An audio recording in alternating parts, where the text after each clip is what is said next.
Hello and welcome to Still Got Legs, a Doctor Who Rewatch podcast brought to you by Another Happy Studios.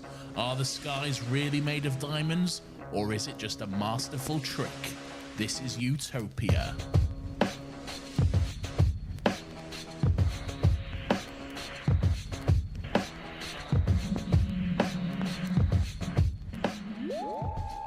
And the Oscar for Best Writing goes to... Hello, everyone. Welcome to another Happy Pod. No, fuck. Welcome to Still Got Legs. What was that? Where's that Oscar for Best Writing going again? I spoke too soon.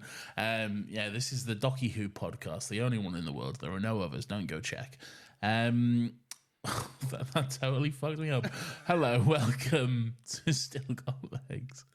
I'm Nathan, the main co-host. I'm joined by Lawrence, the lesser co-host, my companion through this adventure that we're going on. How are you today, Lawrence? Chan, I am okay, thank you, Nathan, though.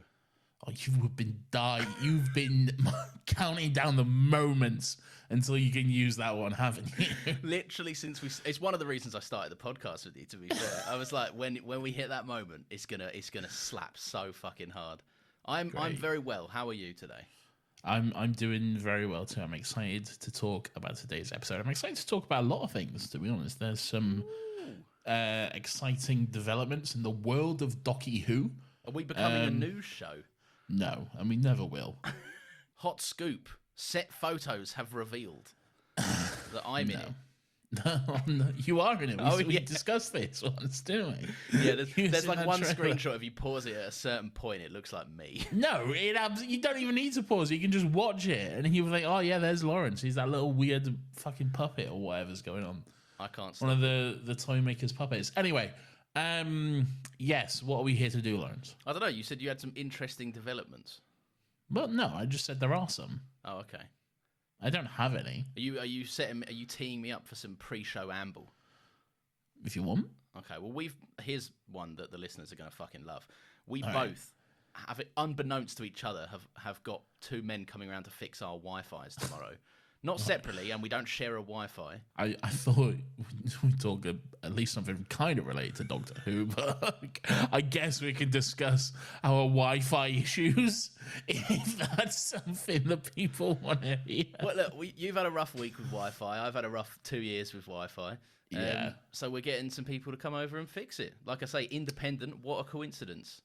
Have you ever actually checked to see if you can upgrade and get a better speed package or whatever? Yeah, today was humbling because I looked and those packages, I have the best, and what I have, it shouldn't be described as the best anywhere. Yeah. And it was quite sad to realize I could go to one of two providers, one of which was worse and the other one was the deal I currently have that I'm trying to get out of. So, can you not get Virgin yet? Is Virgin not available for you? No, they haven't. They haven't waded their way this way, unfortunately. But that's disappointing. It is. And here I am with my fucking gigabit download speed package with, unlimited fucking everything. But it is disappointing. Much like the opening of this episode of this show. The actual episode of Doctor Who is good.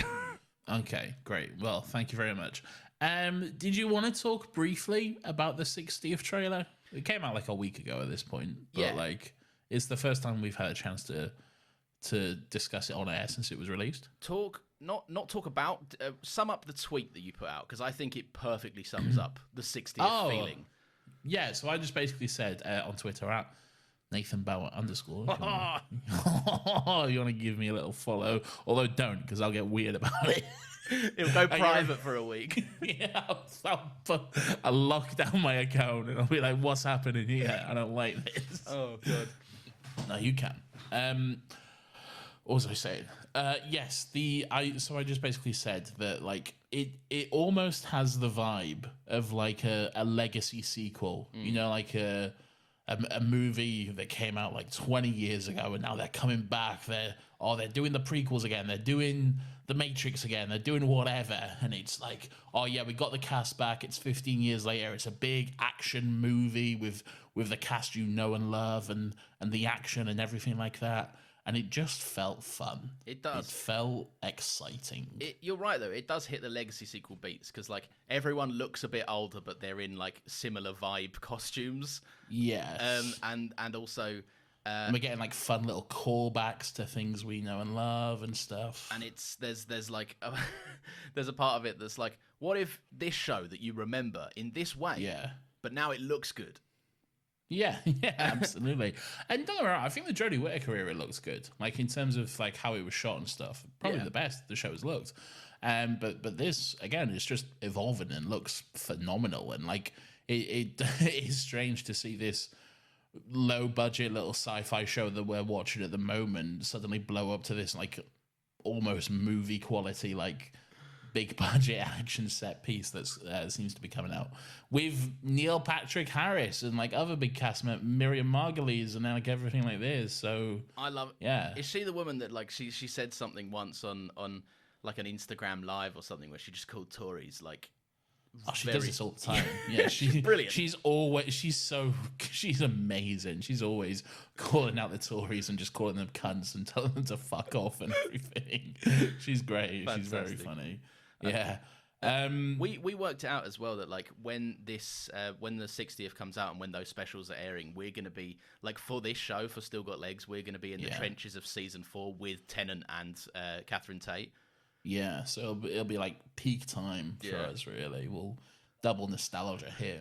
Really, I might get like really really drunk and then just spend a while the next day wondering like how come Tennant looked so much older in this episode for Still Got Legs. Just get really confused. It's an exciting time. I think there is something to be said. You know, some people do have some concerns like.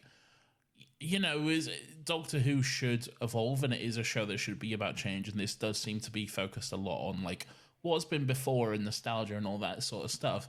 But also, it's the 60th anniversary special. Like, if you're ever gonna do some, like, you know, self-indulgent look backs, that's the time to do it. Why not? I think anniversary specials should be a little bit, look at this thing you like, isn't it great? Yeah, and also, like, the marketing is obviously 10th Doctor, 14th Doctor heavy, right? Donna heavy and all of this. Because they're, like, for whatever reason, you know, I haven't seen a lot of 13. I've seen limited of the last season of Doctor Who. But, like, for whatever reason, right, the show is dwindling, right? It was on its way out. And, like, it's I think that's exaggerated. Yeah, it probably is, but like in a lot of people's hearts, it wasn't living up to their memory of the show and what they wanted to see and all of this. And I think to give it a breath of fresh air, I think it's good to come in, remind a lot of people our age anyway, why they fell in love with the show in the first place, and then move it on. Like we know that there's a light after Tennant. We know that Ncuti Gatwa's cast, and that era looks. I'm very excited for Tennant to be back, but I'm more excited to see the future of Ncuti Gatwa and like Millie Gibson and all of this stuff. I'm very excited to see that season as well.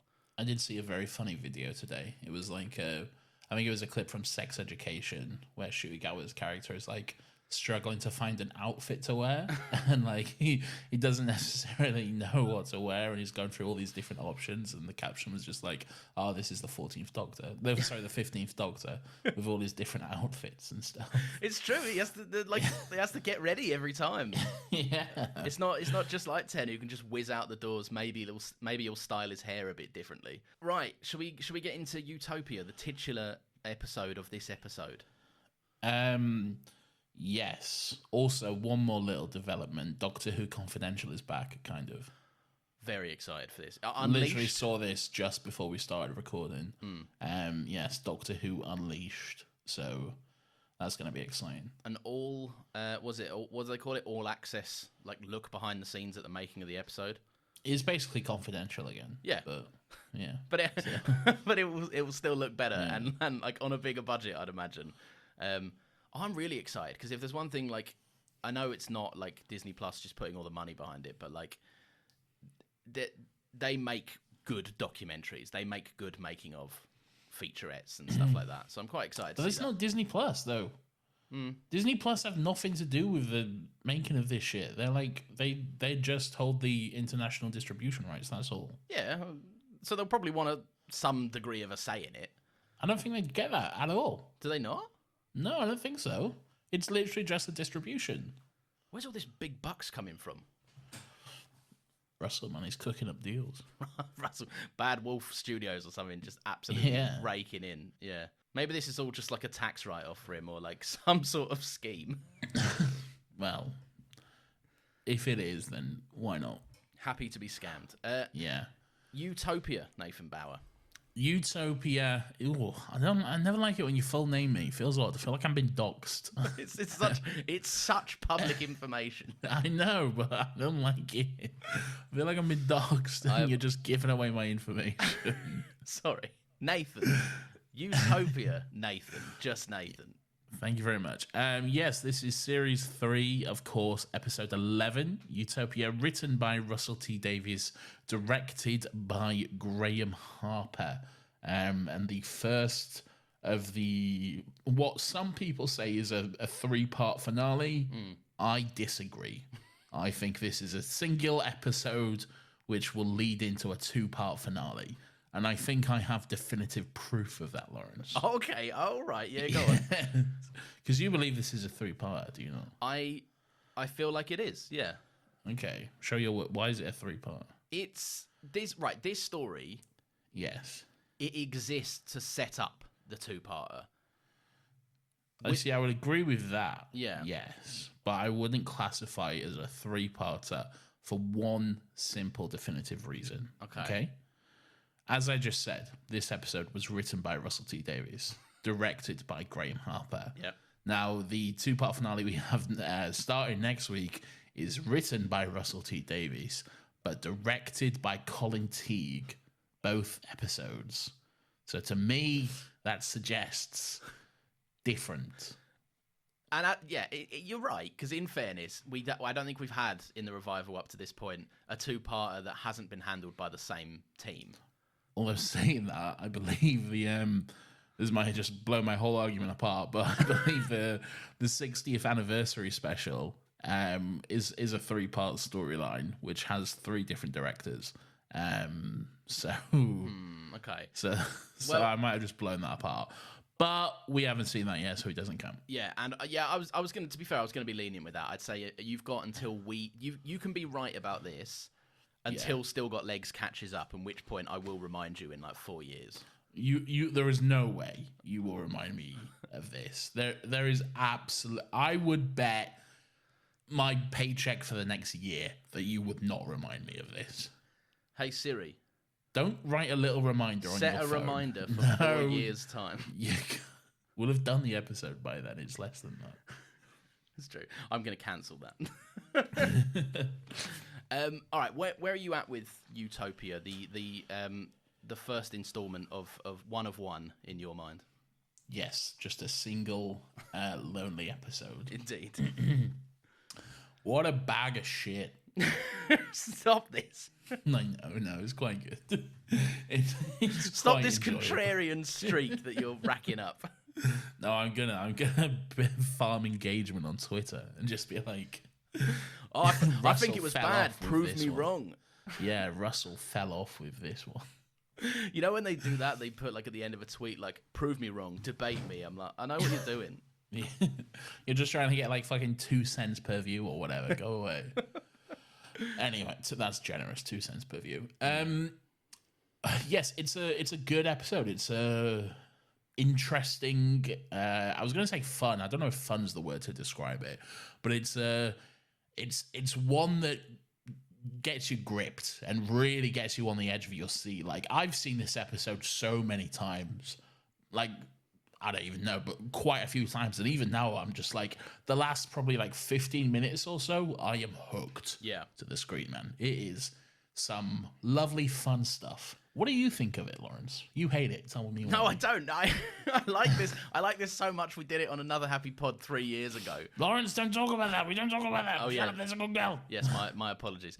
I like this. I like this a lot. For the exact reason that you've just said. I did have a thought while watching it that on the surface, right, we can look back on this, right? You know, we've seen, like you said, we've seen this episode a bunch of times. We know the twist. We know what's coming. We know why all this time spent with an old man is important. Yes. On the surface, on a first viewing of this, I'd imagine this is such a dud. I'd imagine this sucks for the first half an hour for so many people watching the show as a fresh. I think you might be right. Well, I don't know. I think if you've seen Doctor Who, I think you're immediately in with some excitement in the fact that Jack is back. Yeah, I think that's true. Yeah, that's something to keep you engaged and stuff. But yeah, there's not really much going on. Well, yeah, because the secret threat is a twist. Yeah, that's true. There's not a whole lot of like stuff to necessarily keep you engaged and hooked around it, but it's still. I can remember watching this the first time, and I got some fun little notes about that a little later. But I don't ever remember being bored. I remember like enjoying it. Yeah, I think if you were watching it for a fresh as an adult, you'd be like, blood, move this along a bit. But like as a child, and I guess if you had no affinity for Jack or like exactly. Yeah, potentially, but some good stuff in here. There's some weird stuff, and there's some like Doctor Who stuff. Some like, and by that I just mean just like fun, dumb, like, oh look at it's the end of the universe. What does that look like? A quarry in Wales. That's what it looks like. I've put this down. This is peak budget saving Who, right? So this episode consists of a warehouse, a quarry, literally the shooting location in Wales. The monsters are humans with face paint on. And the big science jet fucking engine control room or whatever is just monitors with vague cables and wires, most of which are like little switches on like some sort of like fuse board and audio jack cables. Yeah, and then they'll just get Derek Jacobi and David Tennant just randomly flip some switches and just be like, just make it look like you're doing science or whatever. Just like, Derek Jacobi, right, a man of incredible talent. Yes, he's one of Britain's most highly regarded actors. Indeed. However, he can't play with toys the same way David Tennant can. No, he can't. It does show when he's flicking a fuse board up and down, and then the next shot he's flicking it back the other way. You can clearly see he's just flicking the switch on and off a few times and just going across them all. Bless him. They got Doctor Who as a crew got too used to being able to get Tennant to just be like, oh, and we've spoken about this, right? They just go into a room with David Tennant and go, there's everything in here can be pressed, flicked, twisted, or something. Right? Yeah. Go in there and do it. They got too used to having an actor that was so used to doing this stupid buffoonery flicking switches that they told Derek Jacobi the same thing, and he was just like, I'll give it a go. This is not what I'm used to, but fine. Yeah, it's true. But Jack is back, Lawrence. Captain Jack is back. We haven't seen him since season 1, the finale of season 1, the parting of the ways, when he was seemingly left upon I was going to say platform 1. It's not platform 1. It's Satellite 5. That's the one. Was it? Satellite 5. Just to fucking die, I guess. But here he is. He's back. He's in Cardiff. Yeah. So we spoke about this, and we spoke about this back in season 1. The Doctor does just abandon him. We called it a dick move back then. Yeah. In this, you do get a bit of context as to why, and I think it's like arguably some of the most. Right, when I say something is the most compelling, I'm not talking about the final 15 minutes, because that is melt your brain, jump out of your seat in excitement, Doctor Who. But like up until I see your little face. Stop it. Right, up until the 30-minute mark, that's what the episode really has going. It's just that weird animosity between the Doctor and Jack, because they both now look at each other differently. Yeah, so right from the get-go. Like, we even see it when they're still in Cardiff, the Doctor, it seems like he can see Jack on the monitor. It seems like he can see him running towards the TARDIS, and he's got like a look on, this isn't quite right, let's get over here, sort of thing. I like that you say it seems like he can see him. That would be because he can, and he is looking at him. I know. He has that face where he's just like, I don't know, he's mid conversation with Martha. He sees it, and he's like, nope. Yeah, I'm not dealing with this right now.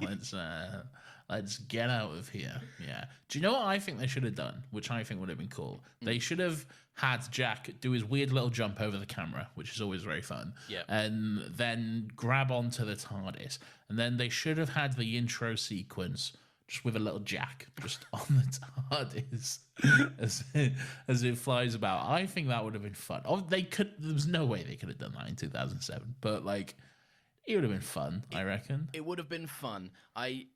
Yeah, you're right, because it does strike you as weird how like he jumps over, we see Jack doing this doctor scream on the thing, and then we just immediately go into the title sequence, which is the same vortex and the same TARDIS. That could have fixed it, made it less jarring. But yeah, you're right. They just weren't taking that time. This is a budget saving episode. We've discussed this. yeah, along with Blink. Yeah. They were. What do you reckon? Were they saving up for Derek Jacobi? They're probably saving up for the 2-part finale. That's true. Yeah. Oh, they had bigger sets. Yeah, they got to build the Valiant. Yeah. Oh yeah, the boardroom. Yeah. Fucking break the bank boardroom. Yeah. I've just got a note that says Jack is booking it and with a fat rucksack on too. That's quite impressive, I think. It's true. Yeah. He's he's been around for 100 and something years now, so he's got to stay in shape. He knows what it's like. He's getting his cardio up. How long's it been since you've seen Torchwood, season 1 specifically? When did Torchwood season 1 come out? Well, funnily enough, there's a reason Jack is in this episode. It's because they were like, Jack exists and he's got his own show, by the way. 2007, season 1 just came out. Go and look at it. What? What do you mean, what? I get what you're saying. Jack is in this episode of Doctor Who because they were trying to push ratings for Torchwood. Were they? Yeah. Season 1 of Torchwood had just aired and they were like, go and watch it. Go and watch it now. Which is why Jack is in this. The first season of Torchwood ends with Gwen coming back in to give Jack a cup of coffee, and she's like, I know how it ends. Yeah, it ends with the TARDIS, the sound of the TARDIS coming. Yeah. I know that. I don't see it's necessarily a go watch Torchwood thing. I just thought it was a continuation of that. I think it can be both. I think it works. I think this is you being cynical again. I'm not being cynical. I think it is. You have this weird thing where you can't just enjoy a decision. There always has to be some kind of corporate greed or whatever behind it with you. It's not cynical to think that businesses make money for business reasons. No, it's not. But just enjoy a thing. I do. I didn't say I didn't like it. No, this is your cynical nature. We've had many arguments about this. It's true. In the past.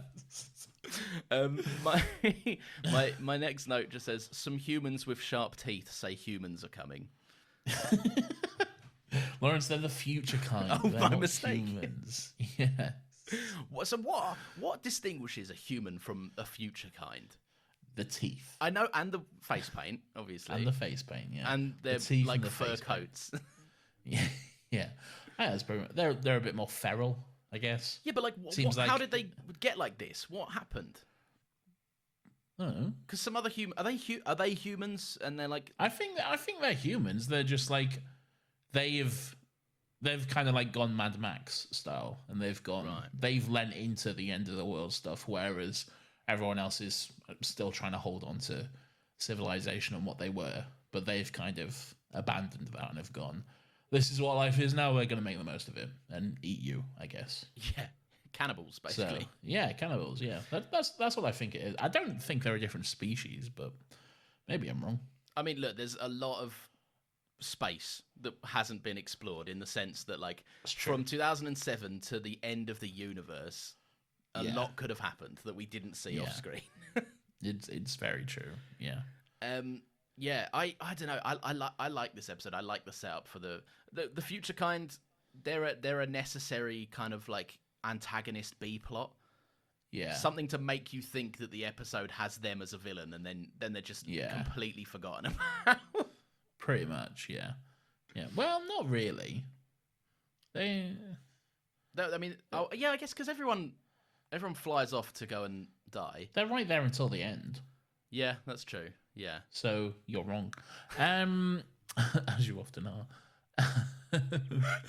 So they land in the end of the universe, whatever, and Jack is dead on the floor. Mm-hmm. But then he's not dead. Yes, he's not dead. He's very much alive. I like this part as well because you get to see like again, just the Doctor is completely unfazed, and he's just like, oh, he's more pissed off that like Jack is there, and he's like, oh fuck's sake, I guess you're here as well, and he calls him like his responsibility and stuff.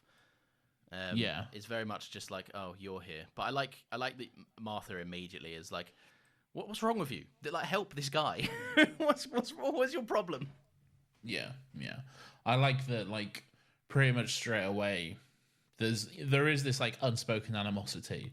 Well, not even unspoken. There's just a bit of something's not quite right between the two of them. But then very quickly, Jack is like, I saw Rose on the list. What happened to Rose? Is she okay? And then they're quickly like, oh, Rose is safe. Great. And Martha's just like, for fuck's sake, motherfucker. How much do I have to hear about this fucking... Well, I get it, Martha, man. Like, if I was Martha, I'd fucking hate Rose. Yeah. Never even met her.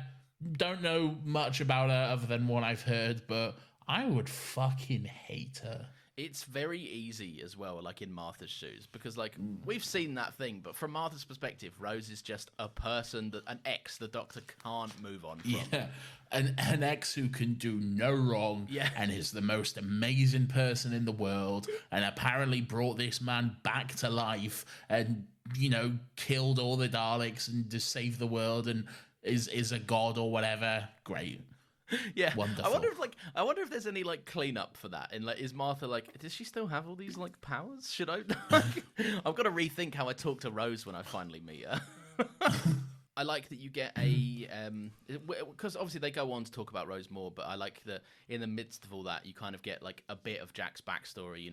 He had to live through the whole of the 20th century, just kind of hoping that the Doctor would come back. Jack had to suffer a fate worse than death, which was staying in Cardiff for 100 years. Lawrence, stop. What is with your prejudice and hatred of Wales, man? They know I don't mean it. They know I'm messing.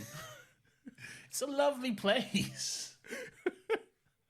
But look, they get into like a bit of a pissing contest, which I've always enjoyed in this episode, which is Jack like, look at my fancy time travel machine, and the Doctor's like, shut up. Shut up, mine's cooler. Yeah. You get like Martha saying like boys with their toys or something, and the Doctor calls it like, what does he say, a space hopper to a sports car? Yeah, he's got a sports car, Jack's got a space hopper. Which is kind of true. Is that Jack's vortex manipulator? Yeah. Does he not?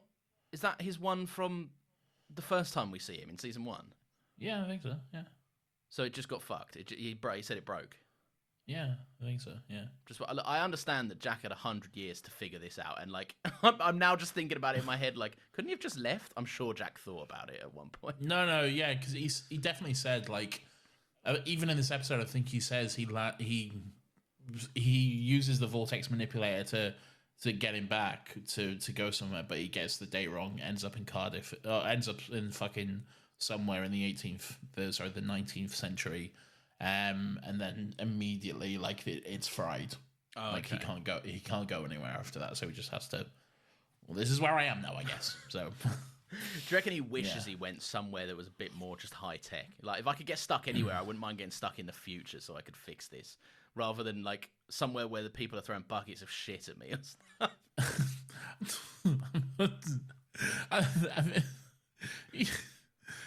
Your view of what the 19th century was is very interesting. It was quite civilized. They were just like throwing buckets of shit at everyone they come across. But okay, I think you can look. You're sure it would be nice to be somewhere more technologically advanced, but also if you do happen to find yourself stranded in the past, you can make that work to your advantage. Yeah, there's a lot that they don't. Yeah, it's true. I'd go and place bets. Do you reckon he felt a responsibility to stop 9/11? Well, he's an American at heart, isn't he? I guess he is. Yeah. Oh, I don't know. Then, yeah, it's tough to say. Did he never forget, or did he forget? Look, there's look, for what do you reckon one day he's just in like what will be Torchwood eventually? And it's 2001, and he's like, "What's the date today? Actually, and my milk's going to expire soon. What's the date?" He looks, he goes, "Oh no, I was meant to be in America. Oh no." Or it's like September 9th, and his Torchwood team at that point, he speaks to the team. He's like, "I have to go away for a few days and take care of something." In the news coverage, you just see like a man in a trench coat running around trying to save the day. Yeah, I don't know. Speaking of which, have you seen the clip of the? I can't believe we've never spoken about this. Have you seen the clip of the Doctor Who 9/11 fan film? No. I've never seen the whole thing, but I've seen a clip where like there's Look, I shouldn't talk shit about a fan film, but this is very funny. Okay, yeah. It's the fact that the story, I don't know what the story fully is, but it revolves around like, I think it's Cybermen, and they stop 9/11 to initially do something worse. So then the Doctor, whatever this version of the Doctor is, has to do 9/11 themselves. And just look up 9/11 Doctor Who fan film on YouTube. You'll find a clip that is very fucking hilarious. It's just like a big epic Murray Gold score playing as like a badly composited teenage boy as the Doctor flies into the Twin Towers, and then cuts to like news footage of the actual event and stuff. It's very funny. Wait, hang on. It's just dawning on me. Like, hang on. So hang on. The plot of this fan film. I don't fully know the plot, so don't hold me to this. All right, but like the crux of it is that the Cybermen stop 9/11, and the Doctor's like, no, 9/11 must happen. There is something like that. Yeah, the Doctor is like 9/11 must happen. Hold on. Is that not like the crux of the Rosa Parks episode? A little bit, yeah. Oh my god.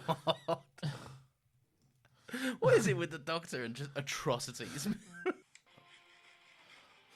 Oh no! Oh no!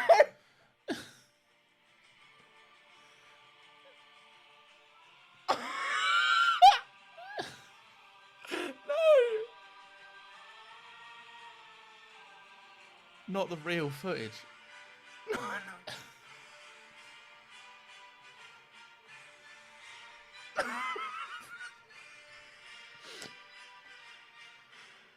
There we go.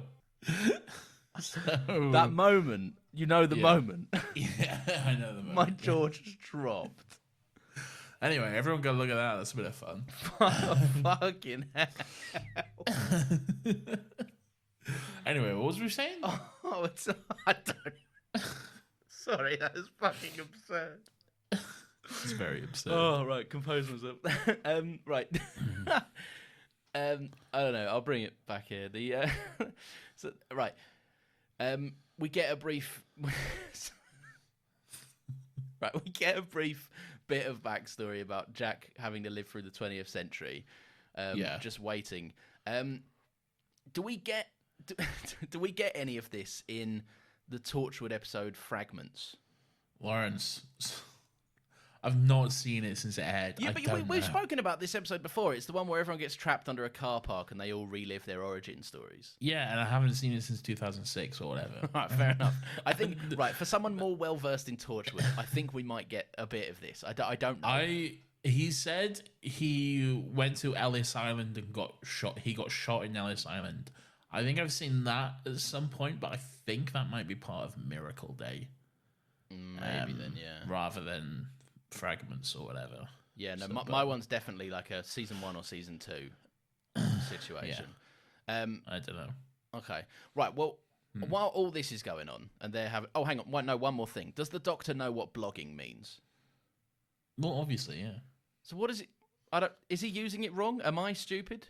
No, that's what blogging was at the time. It was gossiping. Like, oh, I see. Yeah, like they'd have people would have blogs to like gossip about like celebrities or whatever, like Perez Hilton and that sort of stuff. Oh God, yeah, that criminal, awful person. Yeah. Hey, look at this girl. She's just turned 18. Go die, Perez Hilton. Yeah. Terrible man. It was more like, hey, look at this girl. She's just turned 18. Also, she's so overweight and fat and disgusting, and she is horrible, and she's a size 6. What an absolute fucking disgusting whale. Yeah, that's more what it was like. Let's shun her and publicly post this on all of her photos. Why not? Yeah. While all this is going on, we are treated to some kind of scenes to break it up with, I would say, a probably really nice old man. I don't think I'm going to come to regret that. No. A really nice old man by the name of Professor Yana and his buddy Chantho, who is I wrote this down, a Malmuth, the last of her, the last of her kind, and we're on her planet. That's where we've landed for the episode. Yes, she's our host. She is for the episode. I was going to say she's a bug, so I guess yours is the more accurate term. Oh, she's still a bug. Yeah, the Malmuth are bugs, I guess. Well, it's probably not nice to call her a bug, though. Yeah, probably in this context, it's probably a bit of a slur, isn't it? Yeah, it's probably a bit offensive, to be honed. Yeah, we won't call her that then. Let's call her Chantho by her real name. I like Chantho. She seems sweet. I do too. So I'm just realizing this now. Is the custom of like Chantho saying that, you know, like not saying the first half of your name and then the last half of your name at the start and end of sentences? Like that would be for you. That would be like Nathan. Yeah, Nathan. Yeah. Yeah. Or Nathan. I imagine so. Yeah. Mine would be Lawrence. So what you're getting at there is everyone would have a different thing that they say at the beginning and end of their things. Yeah, which like, you know, must have been well, hell. Not everyone.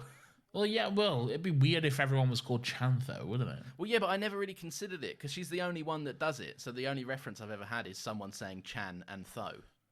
Yeah, but you with your Chans and your Thos. Stop it! You're cutting into my notes. Sorry, this is something to talk about later. Sorry. But yeah, so anyway, everyone kind of gets there. They get in. The future kind chase them a little bit. They have to show their teeth to make sure that they're humans and not the other humans with sharper teeth. They all get in. Which clearly isn't a system that's working very well. But no. Whatever. Yeah. Someone took a day off, didn't they? Yeah. We'll get back to that, I guess.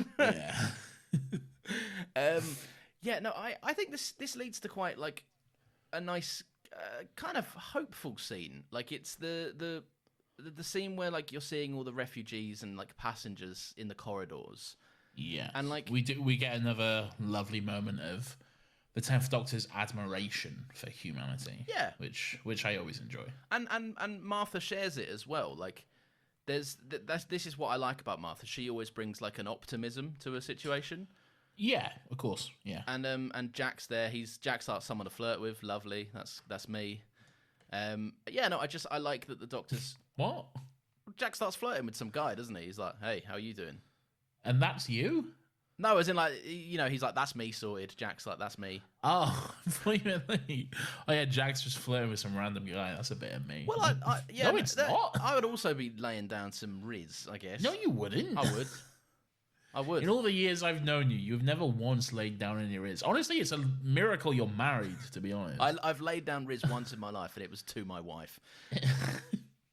You didn't even lay down riz. You stumbled into that relationship. I Looney Tunes my way into this. You did. You just like fell over and was like, oh, I guess we're together now. But yeah, no, it's a nice scene, and I like Professor Yana's like excitement over a doctor of science. Yes, yeah. I like the bit where there's like, Professor Yana, there's a doctor here. Oh, of medicine? He says of everything. A scientist! I love that moment. Also, like, that's the 10th Doctor, isn't it? He says of everything. Of course the 10th Doctor says of Doctor of everything.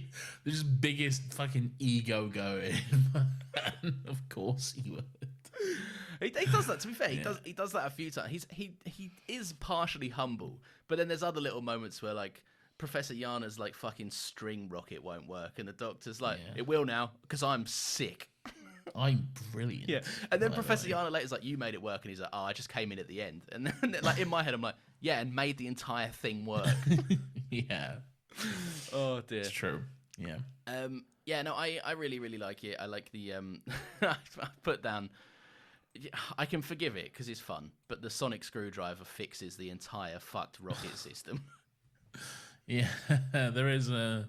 It doesn't fix it all. It gets them on the path to it. Yeah. Right. It fixes one little thing, but there's still a lot of work to do after that. To be fair. Yeah, and everyone gets a go at the Tenant running about flipping switches today, don't they? Yeah, it's true. There's a lot of that. Jack, catch this. All right. It's fun. Okay. It's high energy. I like it. It's good. Okay, yeah. What's up next? So the doctor starts speaking about a. Is it this point that he starts speaking about like he wants the guy to go out and find the TARDIS? Oh, it was around about this point. It was a little earlier. It was when they first got there. He was like, "There's a box that says police. I need it." Maybe they get the TARDIS back then. Maybe because there's a moment where. They do get the TARDIS back, yeah. Yeah. At one point. And this is what I like about this, right? Because like I said earlier, this as a first-time watcher, this is kind of like, where's this going? What's the point of the episode? Yeah.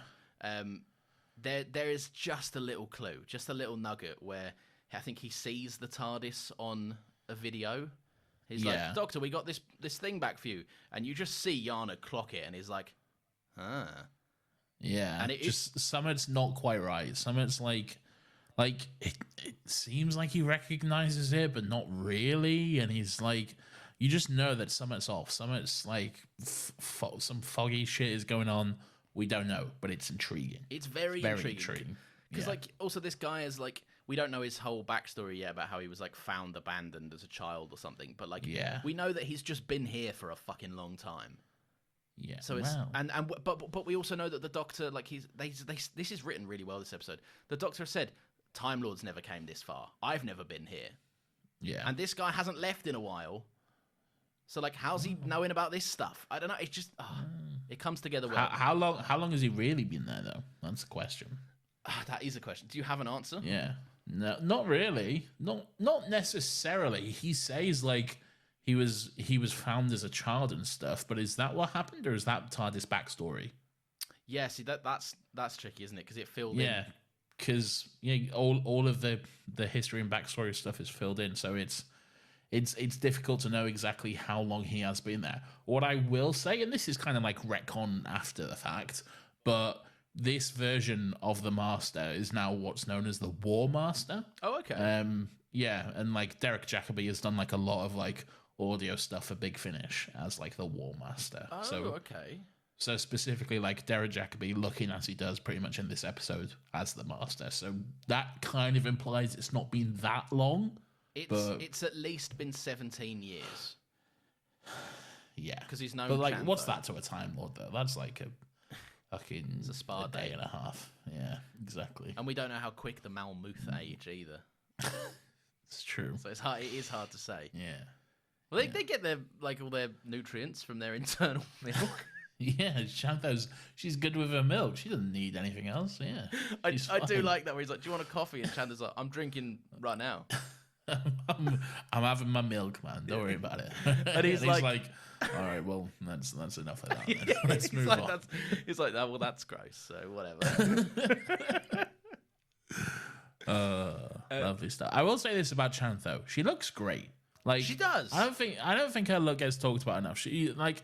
They really did a good job with like the prosthetics and the makeup and everything, and even the fact that they're little like, what are these called? They're like not pincers. Are they pincers? They're sort of pincers because they're by the mouth. Like a mouth pincer things. Like they're moving all the time and stuff, which is it's really good. She looks great. They're not tendrils, are they? No tendrils. Oh, maybe no. I don't think so. They're not antennas because they're not like eyepieces. Yeah, antennas are like on the top of your head. Yeah. I don't know. I think. Pincers are the best word for it. But aren't pincers like...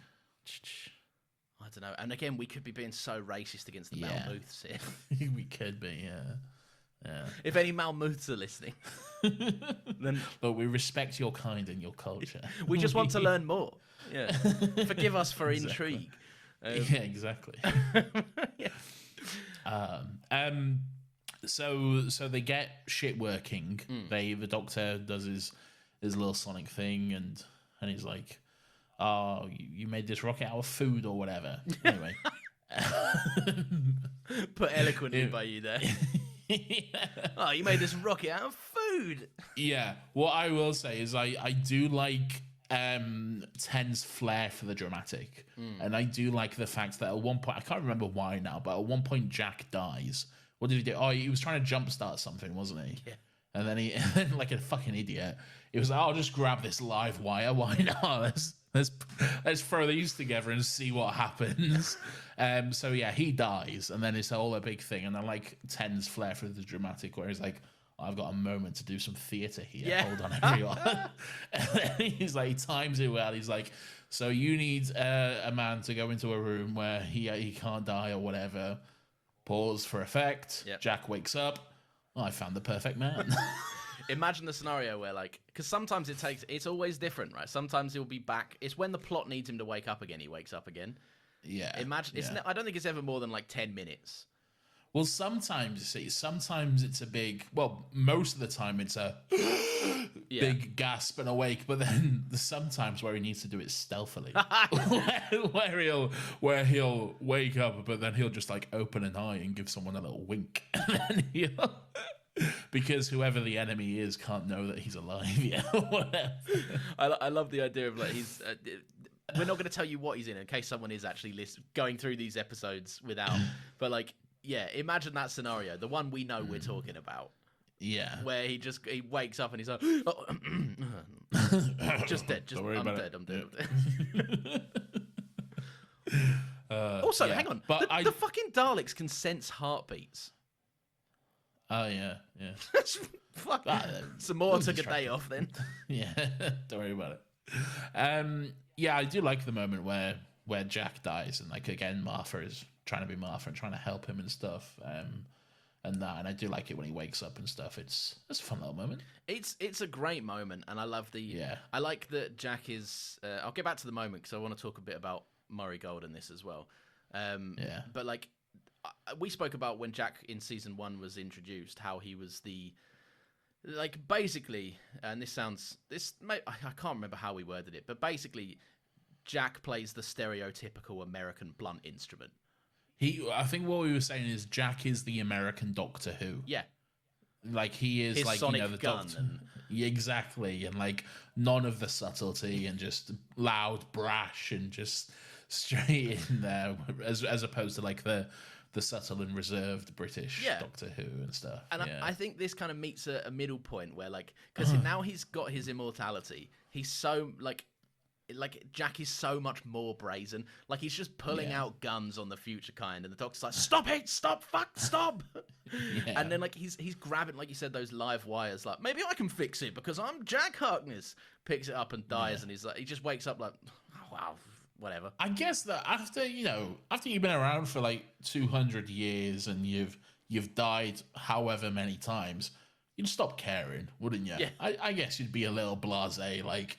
Fuck your fucking health and safety regulations. Like, I'm built different, literally. So, like, whatever. And why not give it a go? Yeah, exactly. I mean, like, I guess if anyone could make it work, he could.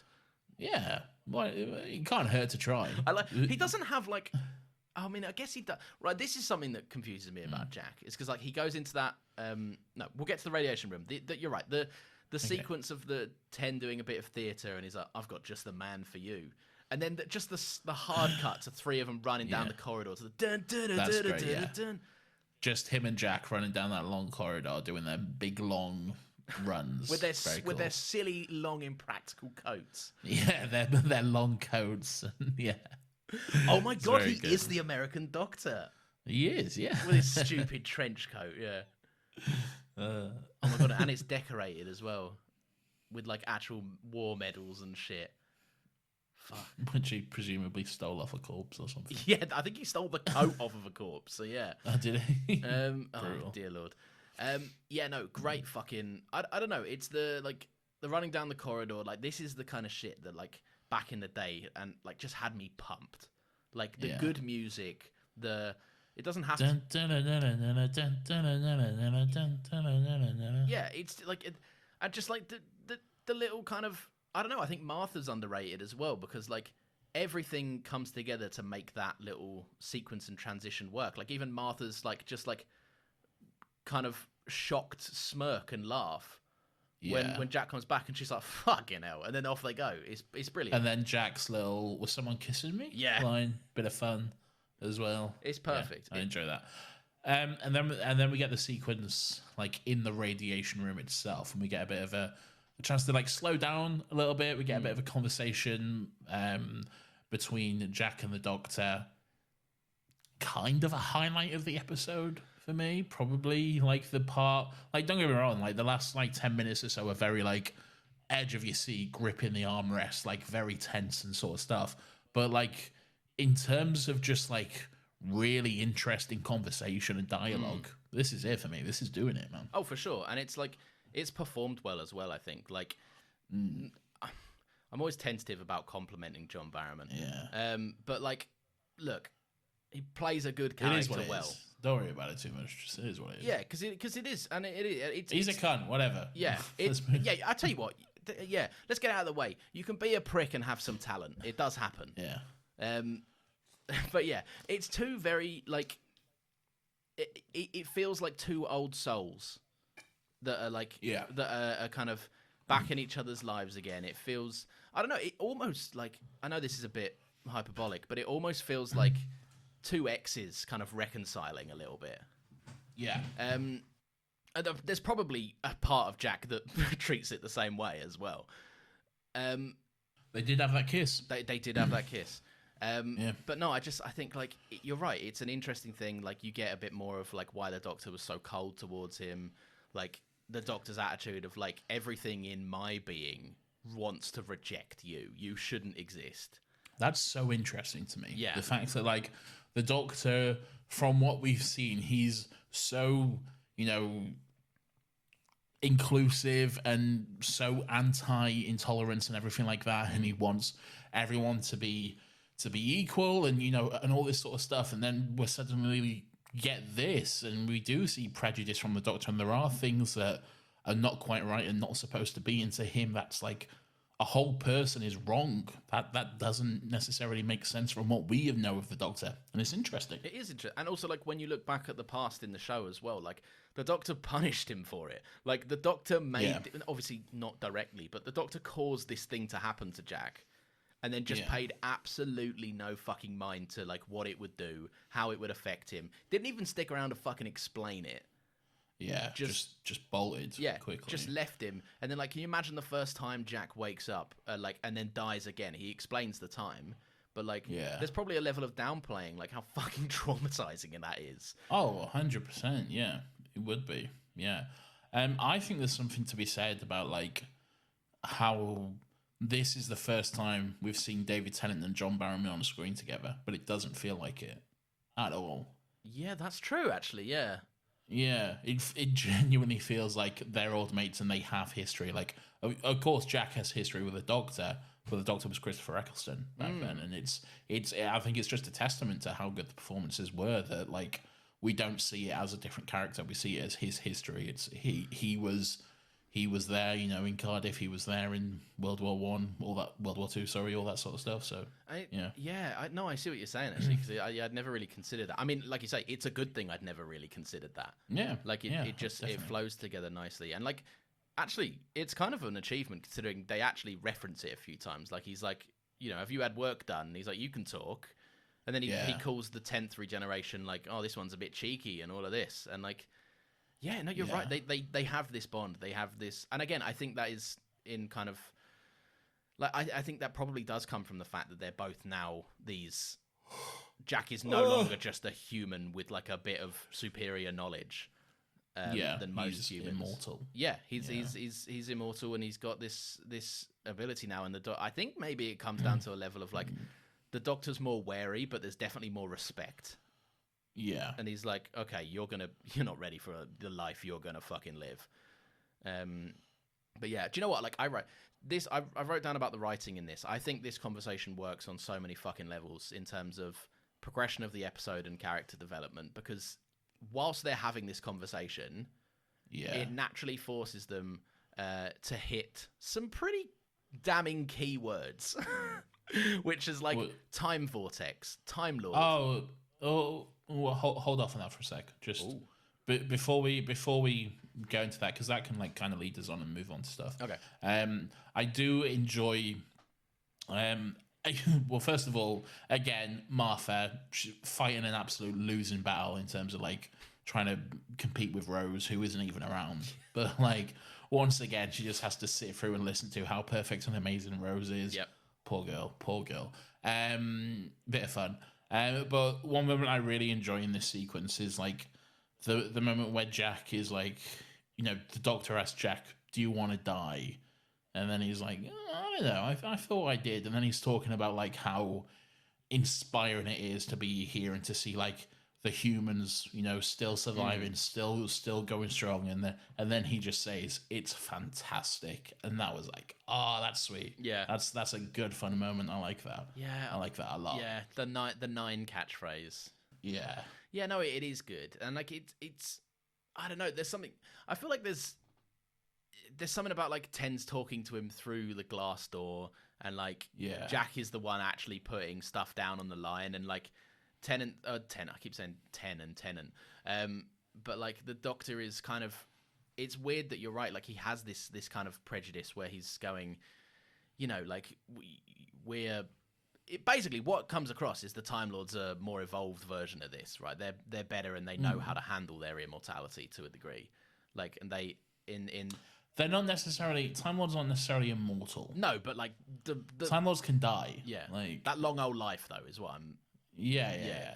And like how time is better in their hands than some like immovable fact of the universe now. Yeah.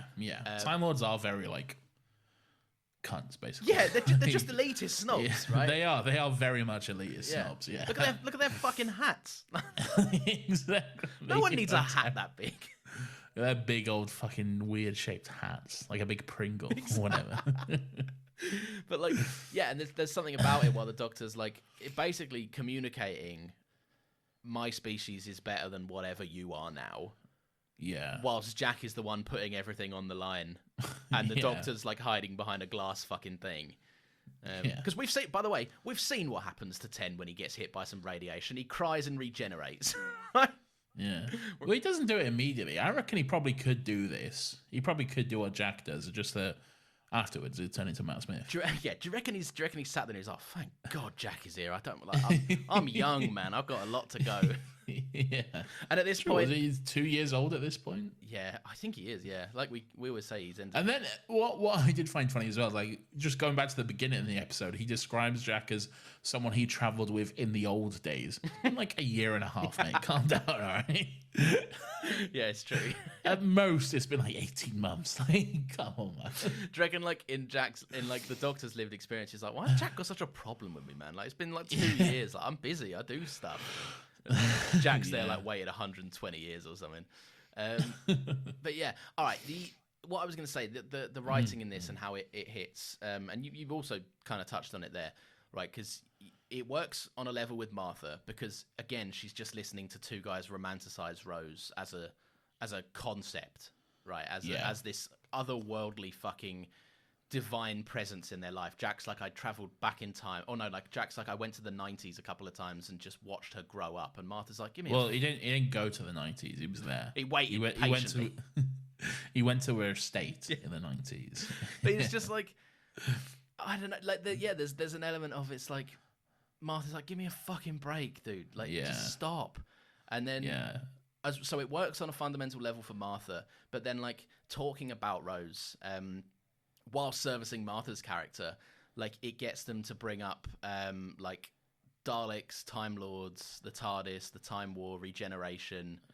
Martha gets a chance to explain, like, you know, the Doctor, he travels in time. That thing back there, that's a TARDIS, and all this sort of stuff. And Yana is just hemorrhaging behind.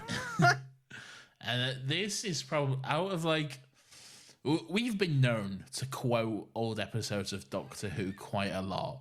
But in terms of like quotability, quotes per episode, like this one is up there. This one has a lot of quotes that just in our everyday lives we always say to each other. There's like, first of all, the classic when Jack says, regeneration. And then you hear the Yana's echo, regeneration. I like the Has a TARDIS. Yes, has a TARDIS. You're absolutely right, and I have a point on this. Right, it comes a little bit later, so I'm not going to jump ahead. This will be the only thing I say on it for a bit. When Yana ends up, opening the watch, blah blah, getting turned into the Master or remembering who he is. Yeah, and Chantho shoots him. Right. Yeah. Yana went, and this is genuinely the truth. Right. Yana went, killed by an insect. And my wife, who was absent-mindedly in the room, not watching the episode, just in the room, just went, a girl. And she hasn't seen it. She just knows it from me walking around going, how inappropriate. It's true, we say it all the time. Still, if the Doctor can be young and strong. That's why I was saying to you earlier, stop, don't do your, with your Chan and your though. But yeah, it's because we quote this all the time. It's a lot of fun. It's just Derek Jacobi hamming it up, chewing some scenery, having a great time. As everyone that plays a Time Lord is entitled to do. 100%. The watch thing though, the watch reveal, phenomenal sequence. Yep. Just so well done, so well played in the fact that it showed up like 2 episodes ago. We had this whole story arc with it. We know exactly what it is. So the moment we see that watch from the back, we're like, holy fucking shit, what does this mean? And I remember first time I watched this, I didn't know who the Master was. All right, I hadn't watched Classic Who. I was a young little boy. I wasn't young long. I was like 13 or whatever. But I didn't necessarily know who the Master was. So I was like, oh my god, it's Tim. It's Tim. It's the little boy. It's Tim. Tim has survived 1,000,000 billion years or something. He's got the watch. It's Tim. Hang on, Tim is in the end of the episode as a different old man. Yeah, I wasn't thinking about that. I just saw the watch and immediately went, oh, it's Tim. Tim's here. Tim's. Yeah. Was it more satisfying of a reveal than it being Tim? No. Like, again, I didn't really know who the Master was, but I was like, oh, this is cool. Yeah. I don't know what it is, but the vibes are like, ooh. Like, and that's what this does as well, because like it being such a low budget piece, right? Such a low budget episode. They're really just working off music, actors, and dialogue. That's all they have in terms of dressing, and they just fucking. You're right. It packs such a fucking punch. It's unbelievable.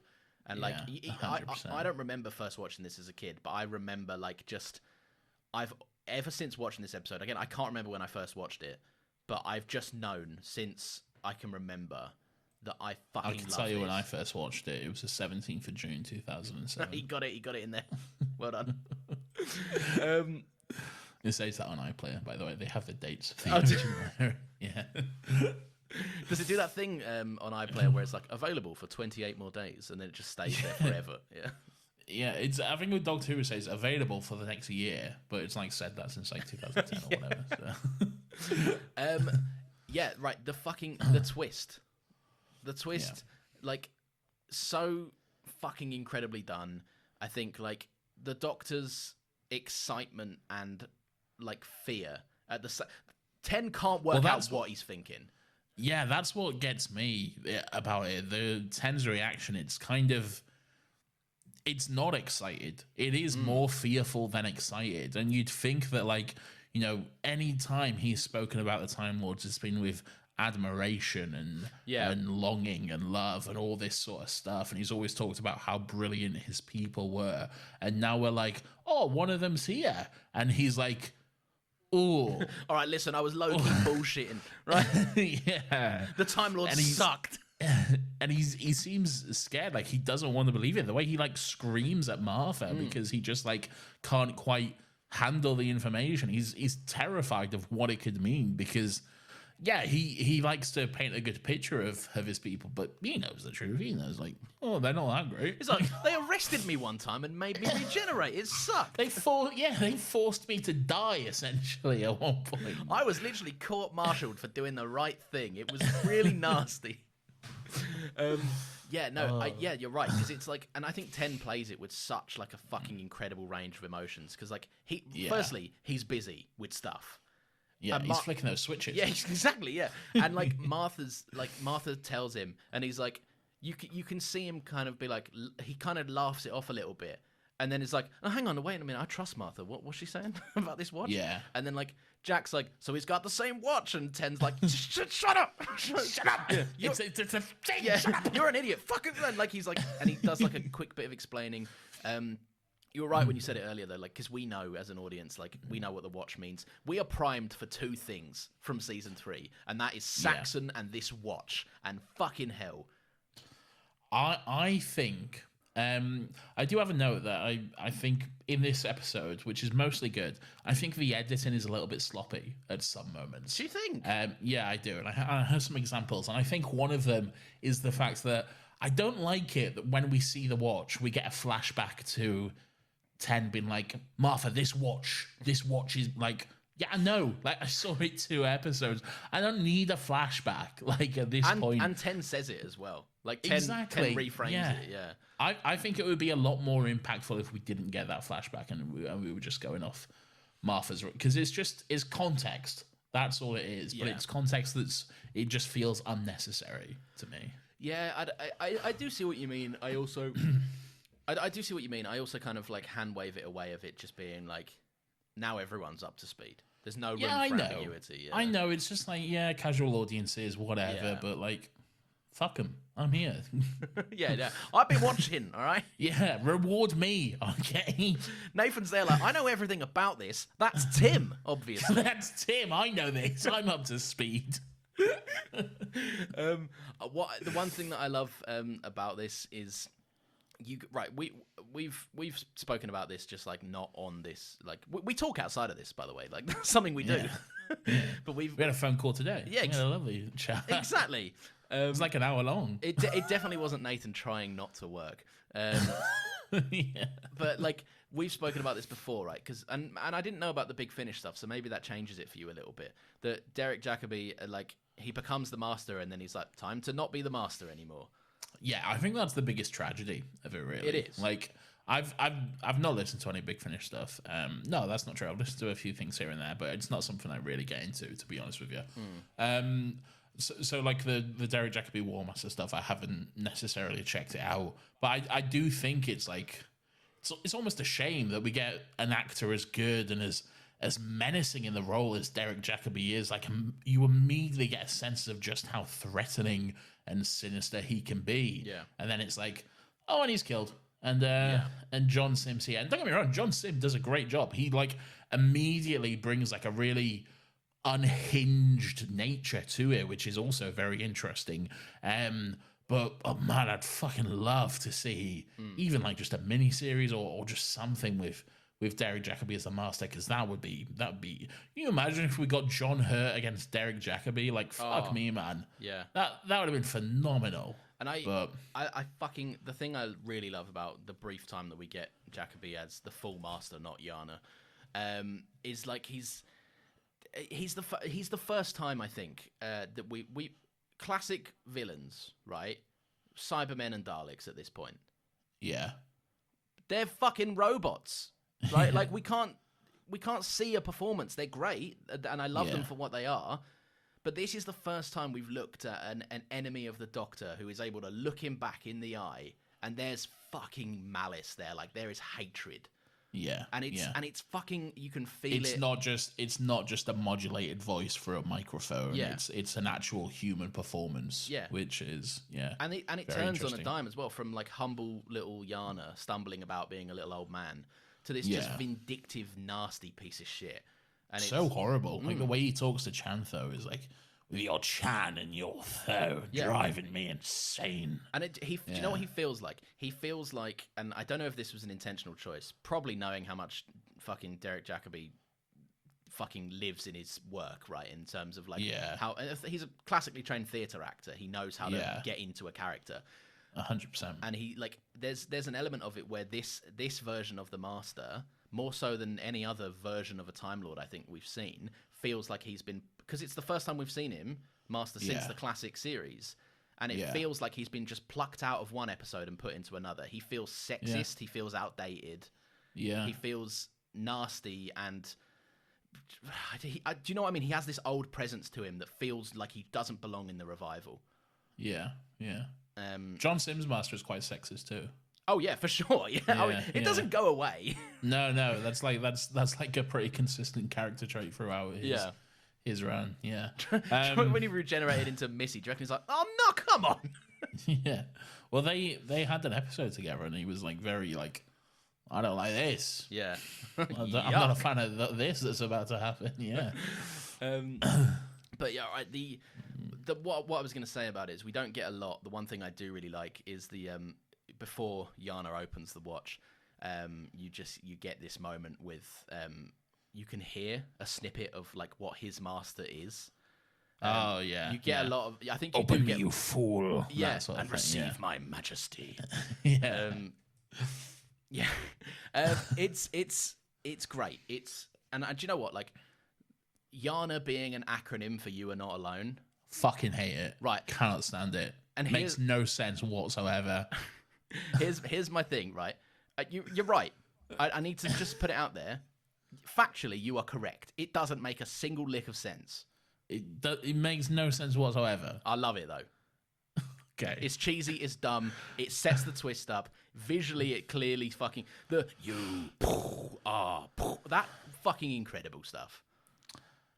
You gonna lie and tell me you weren't on the edge of your seat? Like, yeah, it's visually exciting and it lends to the moment, but that's more the moment. It's one of those things where like it's like empty excitement. It's like, yeah, but then you think about it and you're like, oh no, sort of thing. Because yeah, sure, in the moment it's a bit of fun or whatever, but think about it for more than 5 minutes and you're like, so why is he called Yana? So the TARDIS called him Yana because the face of Bo once said, "You are not alone," and they somehow needed that to match up. Or like it makes no sense, and I don't like it. You're right, and I think we can come together by now imagining what Professor Yana would go by if the face of Bo had said something else. So what could he have said that's not "You are not alone"? There's another one out there. Does it need to be equally as cryptic? Yeah, but it's got to be vague enough, but like it needs to be an acronym for a name. That's what I want to work out. Let's see. There's another guy out there. What would that be? That's two on the nose. Like, there's another guy out there. Oh, I wonder what that could mean. What Yoda says. There is another. Okay, yeah. What's that? There is a Tia. Professor Tia. That works. Yeah, it could. Professor Tia. Yeah, do you know what? I'm down with it. Again, though, it's still the same issue, though. It's still the same fact that he's named after whatever the face of Bo says. It's true. I just wanted to have a bit of fun. I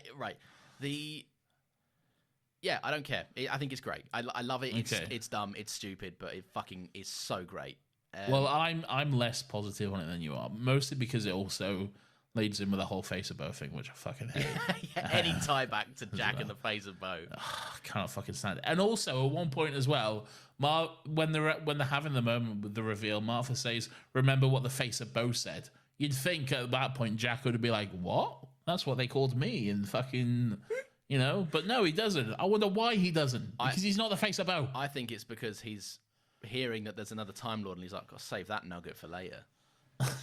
Wrong. This one time I'm going to be in a civilization with a cat or something, and I'm going to have slipped out of my bowl. I'm going to be on the floor as a big animatronic head. I've got to let the doctor know. I don't like it. I don't like any of it. You right? It's fine, but yeah, I see what you're saying. Look, oh, sorry, go on. It's not much. My next note just says, in quotes, "I am the master." What a fucking delivery. Yeah, very good. Yeah, very good. I am. I'm not going to finish the master. This. Yeah. Okay. Thank you. No, I forgot. Sorry. I was waiting for you to finish. This is just a quick thing. We're kind of going back a little bit. The Future Kind's plan. I mean, I know they're not necessarily the brightest of people. They're not necessarily hugely intelligent, but their idea was like they'll get someone in the inside, they'll slowly infiltrate it, and then I'll guess they'll wait until they're just about to leave, and then just go nuts on a bunch of wires and then get shot. Yeah, I guess not that great. I think they're making the best out of a bad situation, in fact, because like they've obviously sent one in to be like, look, we've got word that big rocket make human go bye. Yeah. Right, so let's get in there, because if they go, like we're gonna eat each other or something. Like we've got nothing to eat. Yeah, but then they just wait until the last minute, and it doesn't even work out. Like it does nothing for them. It's true, yeah. That's why they're like the last 3 people that are there. They're like, oh, we gotta eat something, man. It's gonna be a long time before we get another meal like this again. It's true. They get David Tennant, and they could have done it again. There could have been another perfect moment where the future kind get to eat the 10th Doctor, and they're like, oh, he's so skinny. There's nothing to eat. Oh, he's so slim and slender and in good shape. Bone. Yeah, there's no meat on these bones.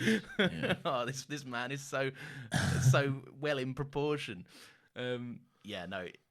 Yeah, there's not much to the plan. I'm just looking at my Twitter feed now, and you know how they'll have like trending topics, which clearly are not actually trending topics. They're things that Twitter thinks you like and will click on. Yeah.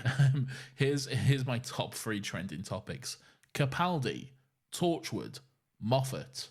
So. Whoa, they sound like they're really trending right now. Whoa, yeah. That's funny. I like the it's kind of one of the last moments we get to see of Jacoby, but I fucking love it, and I've remembered this like every now when I think of Utopia, I think of this moment, and I love it so much.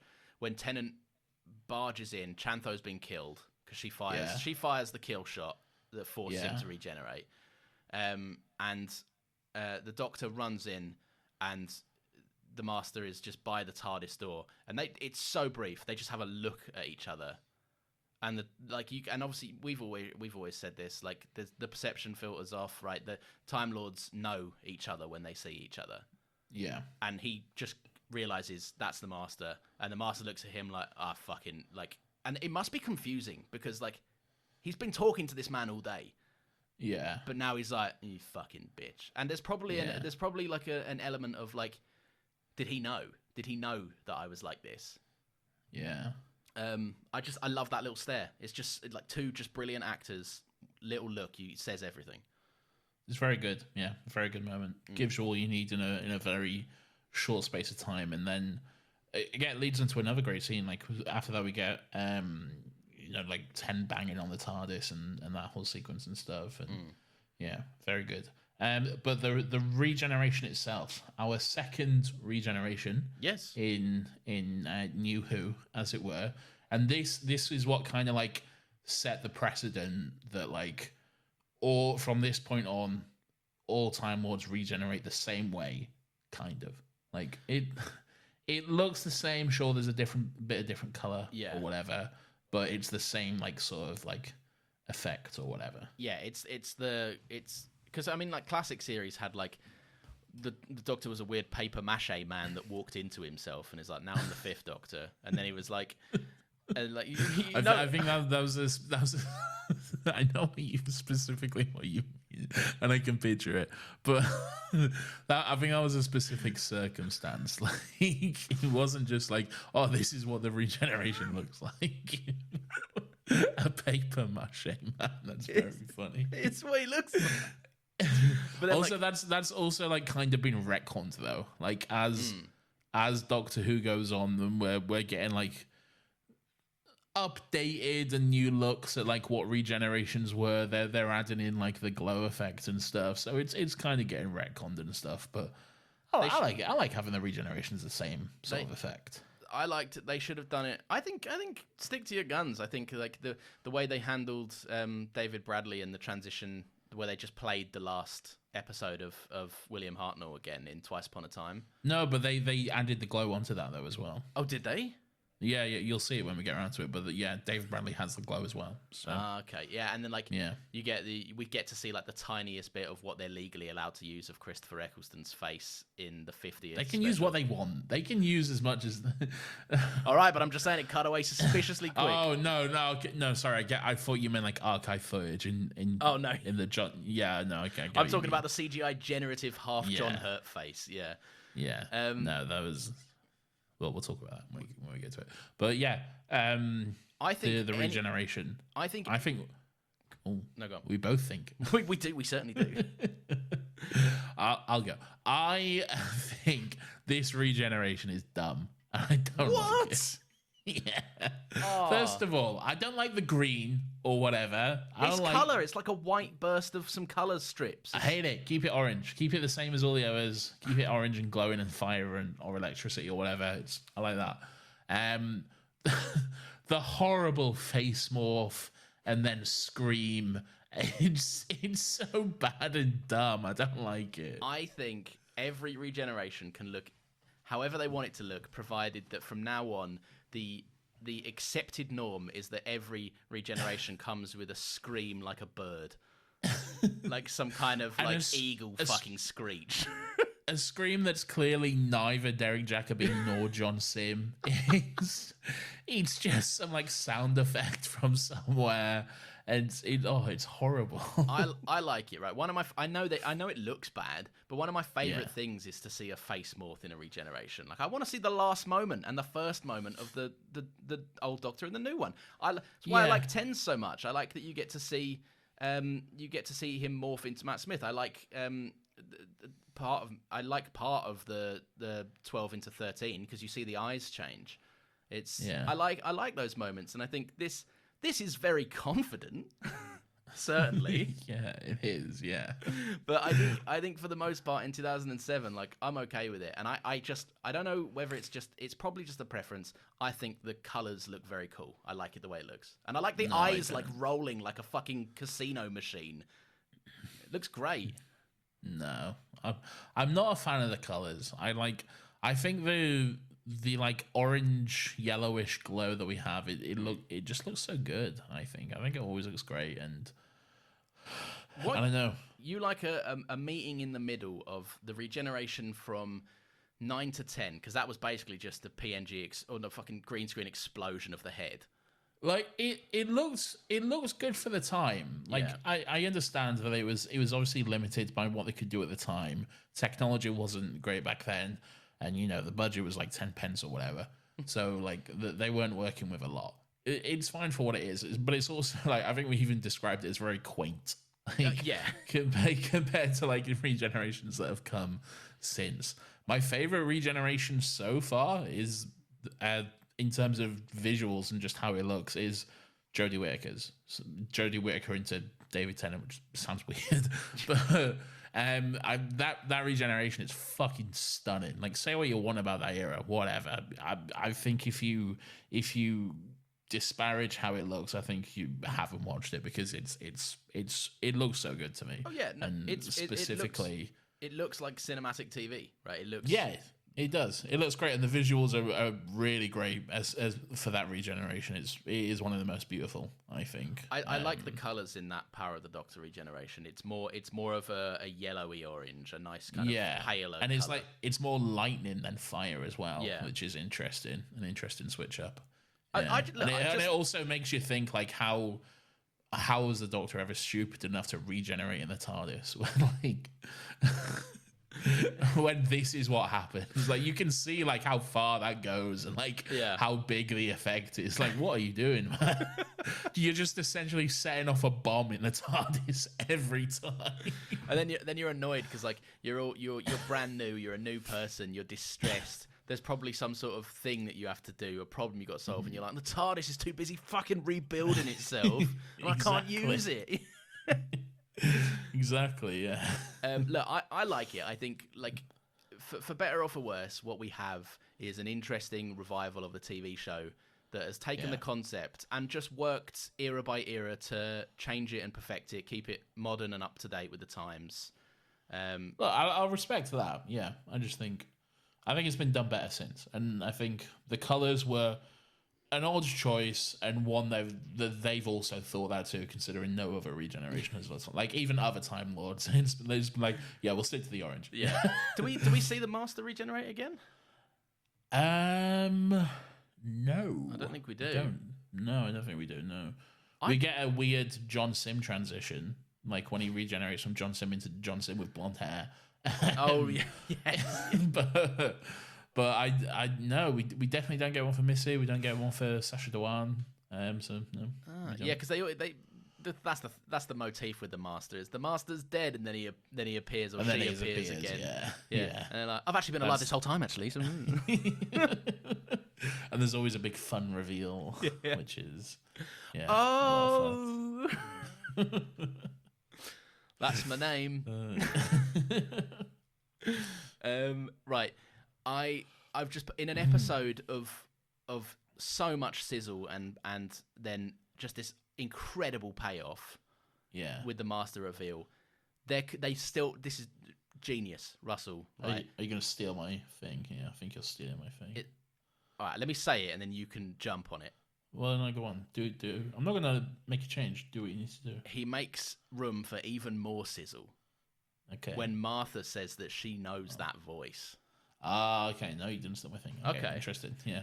No, that is interesting. And I actually thought whilst I was watching this bit, can you imagine if we was in some sort of similar scenario? We was like trapped somewhere at the end of the world, and then we just heard the voice of Rishi Sunak being like, "Hello, Doctor." Can you imagine? I'd picture it being Rishi Sunak, and then I'd kick open the doors of the TARDIS because Rishi Sunak is 4 foot tall. So, it's true. So I'd be like, Doctor, this isn't a threat. We got this. Don't worry about it. It's fine. We can handle this man. Watch out for his billionaire wife, though. She might be an issue. Oh God, yeah. And didn't they hire someone like a full-time person? Lawrence, we don't have time to talk about the many controversies of the Conservative government. It's okay? true. We would be here all day. All right, quick one before we move. Save that for next week. All right, quick one before we move just off the Master. I just want. There's 2 more things I have to say about him. All right. Well, I have some more as well. Okay. Oh well, then we can take it in turns if you like. Okay. Even. Okay. I just put like. I don't know. I can't remember if this is the case, and I'm not going to find out. So don't correct me if I'm wrong. You can humble me next week if you know I'm wrong this week. Okay. Because I don't want to find out until I watch it because I've forgotten this. Okay. Yeah.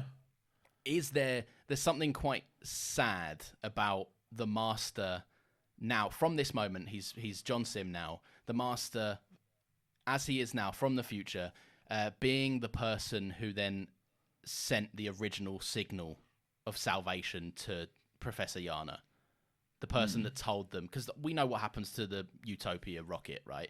Yeah. There's something fucking horrible and kind of like this self-deprecating, practically torturing yourself element of John Sim's Master having such little respect for himself as Professor Yana that he goes and sends him a signal from a planet far away and goes, obsess over this for 20 years. Yeah. Like, I just think it's fucking horrible. Like, and also just very within the Master's nature, just self-punishing to the point of fucking like, just never his own worst enemy or her own worst enemy in a way as well. There. That works as well. Yeah. That's... I can't really respond to that because you don't want to know if you're correct or not. So it's true. Yeah. All I will say is yes. Good point. Thought. Yeah. All right. Well, now I hear that you have a note as well. Oh, not necessarily about the Master. So if you have more about the Master, please. Just the last one. John Sim's Master is note perfect for this situation. His identity, because it's been like concealed for so long. I know every Time Lord has the kind of post regeneration. I'm a bit wacky scene. The zoomies, the post regen zoomies. Yeah, basically. Yeah, literally. Yeah. But there's also an element of like his erraticness is just like, I'm making up for lost time. I'm young. I've just regenerated. I'm having some stupid fun now. Yeah. I enjoy the way he pilots the TARDIS. It's so insane and unhinged. It's and like manic. Just quickly like twirling that thing around and everything. Yeah. And it's little sound effects. Yeah. Yeah. Probably broke it off. Yeah. He does give 10 a run for his money. They finally found someone that can compete with 10's affinity for playing with nonsense. Yeah, it's true. It's good casting. I think John Sim is definitely good casting as opposed to 10. Because while Derek Jacobi gets, we said like he would be a phenomenal. We do get the sense that he's a phenomenal master, and he would be very sinister and bring a lot of malice to the role. And that would be a great master. Not necessarily against the 10th Doctor, though. I think you kind of need to match his energy. Yeah. So, like, a Derek Jacobi master would be great for Peter Capaldi or, like I said, John Hurt or something of, like, a more older nature. But for 10, it makes sense that, you know, it's John Sim, and you do get a chance to match that energy and performance and stuff. So so that makes sense. It's young Time Lord versus young Time Lord. Exactly. Two sexy men in suits battling it out. Can you imagine Derek Jacobi playing track 3? No, I can't. That's not happening, is it? No, he's walking like, turn that nonsense off. Turn that foolish music off. Walks in, he's like, the Scissor Sisters. Play track 3. I can't decide whether you should live or die. All right, sorry, go on.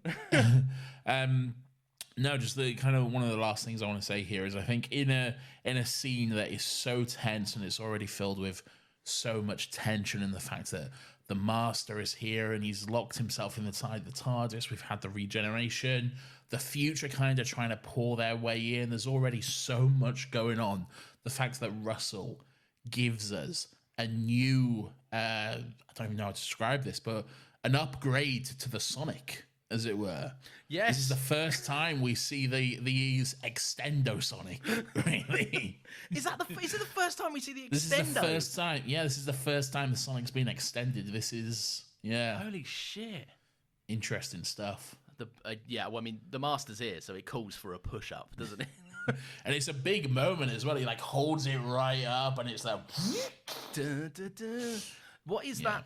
Right. Because that is an incredible moment, but it all comes together with like everything going on in the scene, and like it sparks the TARDIS and stuff. Do you know? I already asked you this earlier, and we figured out that the Future Kind is one of the main bangers in this. What is the one where the Master slips and skulks back into the TARDIS, and it's almost like that choir where I'm going to do a crude version of it, which is basically where someone goes. I don't know. I'm gonna have to go to the tape. Nathan can now attest to this. I was pretty accurate. Yeah, you was in your rendition of that yodeling or whatever it was. I don't know, but it was quite accurate. I don't think it's necessarily a track though. I think it's more just like random vocals or whatever. Yeah, there's a lot of that. Like I wish there's a lot of times where you go like, oh, there's something in that episode that's great, and it's just unreleased Murray Gold noise. Yeah, unreleased Murray Gold noise. He should release an album called Unreleased Murray Gold Noises. I'd like it. That'd be great. That's me on the episode. You know, he still hasn't released the Series 10 soundtrack. Has he not? No, yeah. There's a Twitter account that's has the Doctor Who Series 10 soundtrack been released, and anytime like anything notable happens, like a notable wordly event, they always just tweet out such and such has happened before the Series 10 soundtrack has been released, which is quite fun. That is good. Yeah. That's me done on my notes. Have you got any more notes, or shall we move it on? Just kind of one last thing, like I mentioned with the little bit of a sloppy editing. Yeah. And one thing I've always noticed with this episode is the fact that they use a same shot. They use a shot twice, like in very, very quick succession. Okay. And it's a shot where the Future kind of trying to barge in, and Jack is holding the door closed, and there's like a shot on his face where his eyes like bulge out, and he kind of like leans forward.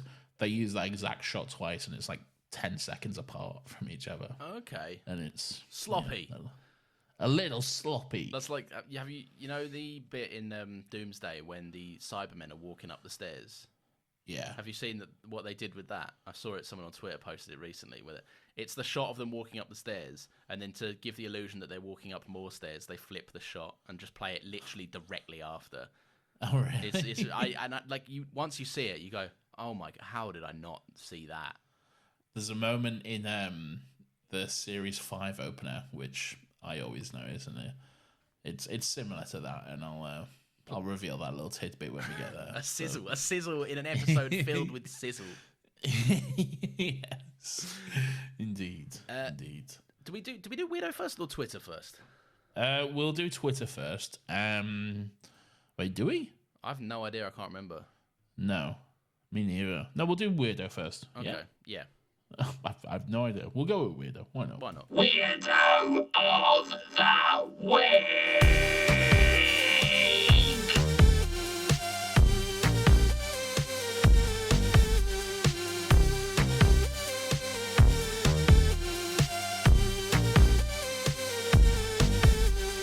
Weirdo. This is everyone's favorite segment of the show. It's the Weirdo of the Week, where we get a chance to look back, celebrate, and take a look at oh, fucking hell, I fucked that up. This is everyone's favourite segment of the show, where we take a look back at some of the weird and wonderful and grubby little characters who come across our screens each and every week whilst we're watching Docky Who. Lawrence, I'm a little scared to ask you who your weirdo is, because I suspect we might have a rare instance of us choosing the same one. And I say this because I noticed we didn't talk about this moment during the main bulk of the episode at all. So I think both of us were like holding off. I certainly was. Yeah. I suspect we might have the same one, but don't tell me why, but first of all, tell me who is your weirdo for this week. My weirdo is Martha Jones. For fuck's sake. Okay. I think we have the same.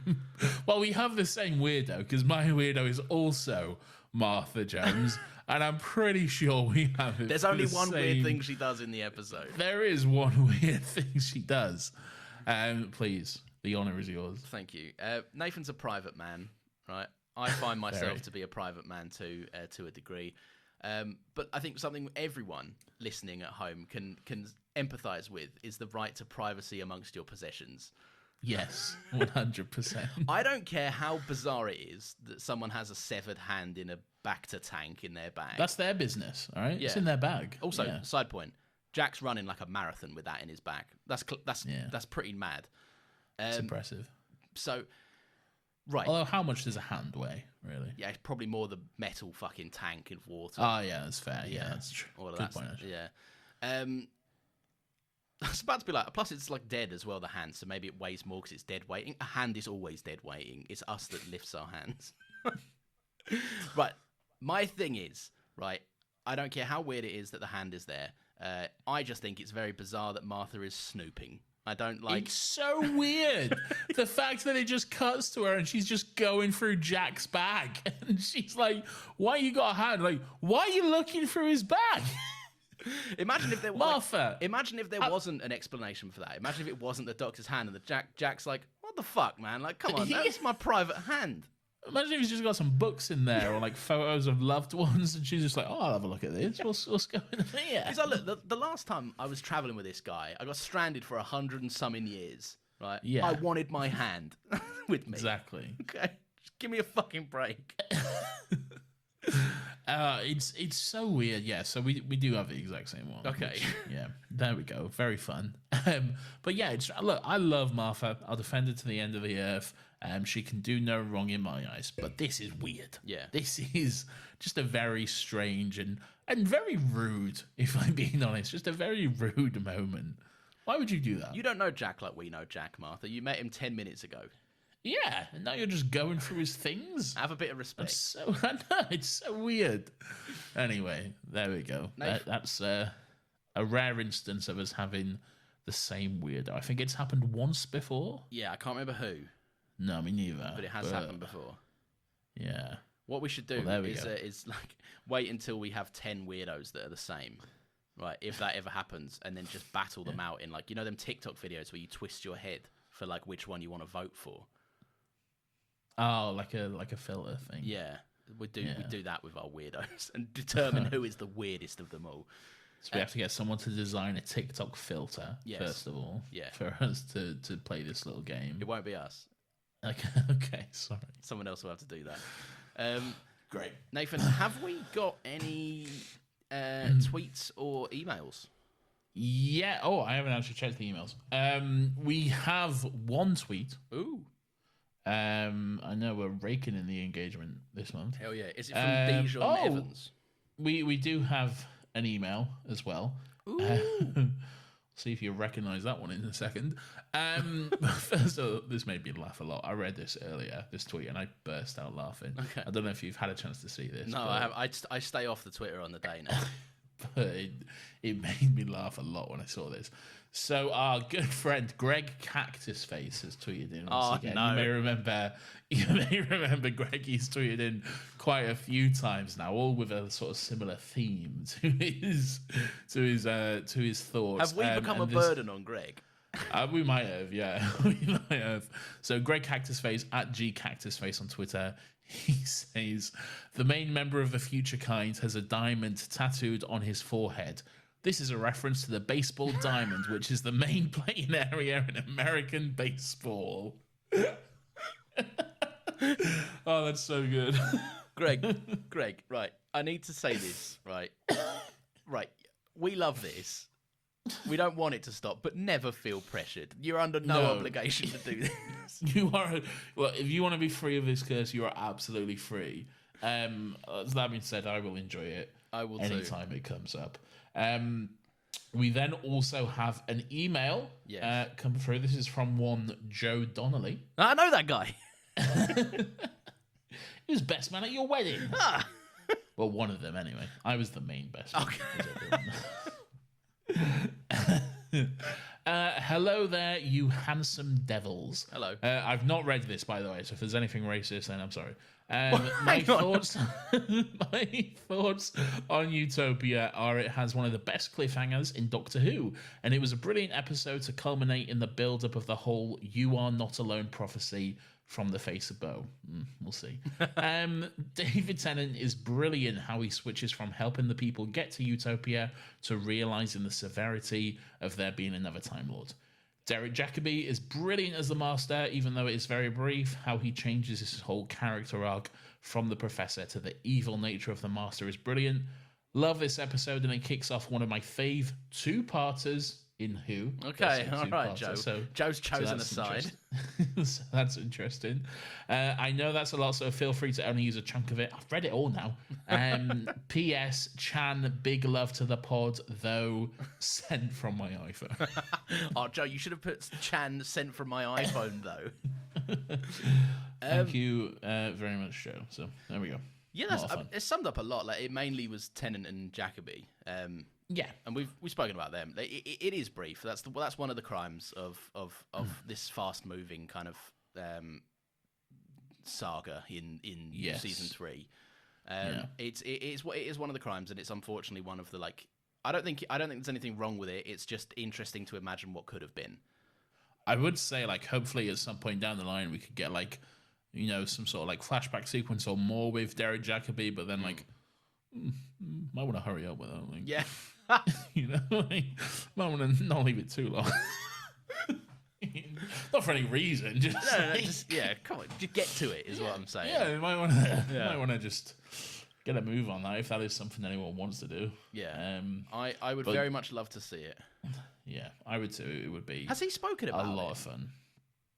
I don't know. I'm just thinking I don't know much about him outside of his work, so I wonder if he's ever expressed an interest in coming back.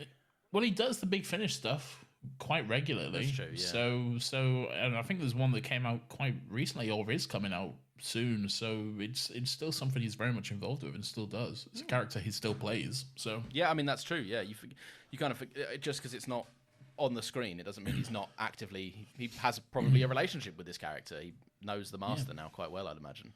Exactly. Given his theatre background. Thank you, everyone, for writing in. Thank you, Greg Cactus Face. I didn't know Doctor Who was so influenced by baseball. That's me neither, but I'm fascinated to learn about all the ways that Doctor Who connects to baseball. It truly is something great. I fucking love that Greg Cactus Face sent us one tweet that went completely over our heads about baseball, and he's so worked up about it now that he's now just making up nonsense about baseball, and it's like, you don't get that one either, do you? Fucking pricks. Greg, keep them coming. Friday, 29th of September 2023, 6 p.m. UK time. Doctor Who fans, get ready. Little sizzle. Don't know what that means. But little sizzle indeed. Yeah. Date? I just read that off Twitter, by the way. That could be absolutely nothing, but Date reveal? possibly. But I don't know. There's a little thing which is like 2 hearts plus diamond, and then like a 2 emoji. So I don't know what that means. That's how they did. They announced a few things like that, didn't they? Yeah, but like it's the 2 thing that doesn't. Oh, I see. Like, what does that mean? Don't know. Probably 2. Yeah. Couldn't tell you in relation to what though. Yeah, true. Who knows? Who knows? Who knows? Indeed. Do you remember when we was teasing this show? Yeah. We'd finish every episode of Another Happy Pod with like, oh, maybe we'll talk about Doctor Who sometime. But who knows? Who knows? Who knows? knows? We've had. I don't really look on our. I never. You edit Still Got Legs, so I never really go on our podcast publisher for it that often. And I just happened upon it today. I don't even know what I was looking for, but I was on it. And I noticed we've actually got like a fairly sizable following here. Like it's decent enough. I don't check the statistics and shit that often because I'm just like, who cares? I don't care. This is what I'm saying. Like I'm happy doing this into the ether. I'm like Jack in the 20th century, just pissing into the wind, hoping someone comes about. But yeah, no, it's cool. I didn't realise. Make yourself known. Give us a little follow. Should we see if Jeff Lemon or anyone else has left a review after go on. Jeff Lemon did last week? Well, we know that there's one on there, so obviously we're going to read Jeff Lemon's review. Yeah. Jeff Lemon is still the latest one. It looks like. Sounds like that's the one we've got to read. Yeah. This from Jeff Lemon. A wonderful podcast about a 60-year-old show that goes off on various bizarre tangents at the drop of a fez. A must listen for me every week. And Jeff Lemon, I'll tell you what, your review is a must read for me every week. Yeah, I agree. It is wonderful, and I truly love it. Thank you very much, Jeff Lemon. Thank you, Jeff Lemon, for that review. You too can leave us a review on your podcast platform of choice. There is likely a little feature that allows you to leave a little 5-star, maybe even leave a little comment. That'd be nice. Be like Jeff Lemon. Or if you want to be more in line with Greg Cactus Face, you can mosey on over to our Twitter, which is @StillGotLegsPod. You can also you can let us know what you thought about the episodes. We normally tweet out. We like to read them out, see what people think, have a little response to them, just engage in a bit of Docky Who conversation. You can also email us if you'd rather. The email is always in the description, so just go down there and email us if you don't want to go on Twitter, because Twitter sucks sometimes. It does. Yeah, indeed. But if you are brave enough to go onto Twitter, give us a little follow there. Be much appreciated. You'll get a new little notification. No, you won't get a notification. That's a lie. You will if you get notifications to our tweets, but I don't know why you do that. Yeah, no, don't sign up to that. But you will get a little post. You'll be on your feed scrolling, having a wicked day, and then suddenly you'll be like, hang on a minute. It's Monday at 10 a.m.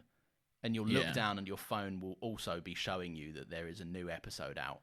At which point you can... Maybe sometimes even before, because I always schedule it for like 9:30. So like, you know, because like when you upload a podcast, little peek behind the curtain, it always takes like roughly about 10 minutes or so for it to actually appear in the feeds. Yeah. So like once you press publish, it's like, your episode is published now, but it's not. If you go to Spotify or Apple or whatever, it's not there. So it usually takes about 10 minutes or so to show up. So I follow both the shows and just to see when when the episodes come out. And I'm like, it's wildly inconsistent for me every week. Like sometimes it'll take 5 minutes to process, and other times half an hour later, it's like the episode's out now, and I'm like, oh, yeah, about true. Fucking time. It is very inconsistent, yeah. But hey, did you notice that when I did my little outro there, I connected all the dots. I thought it was really smooth running. No, I thought it was awful. We also have another podcast which is called Another Happy Pod.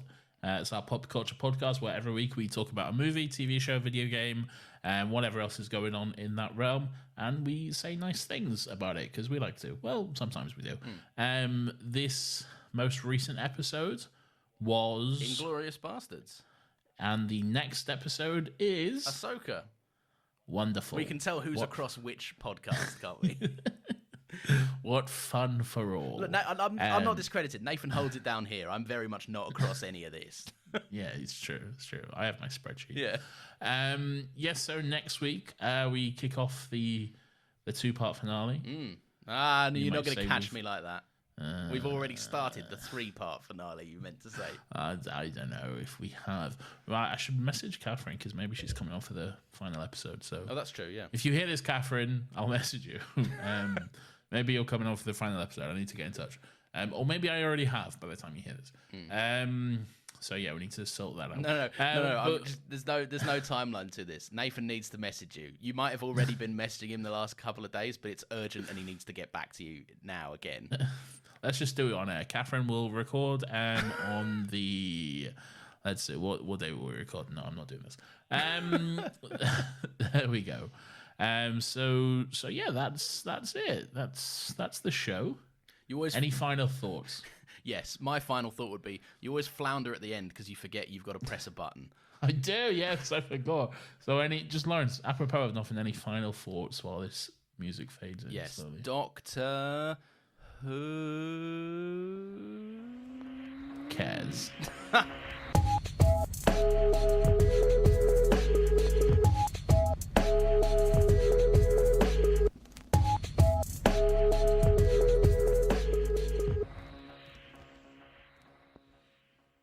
With your chan and your tho.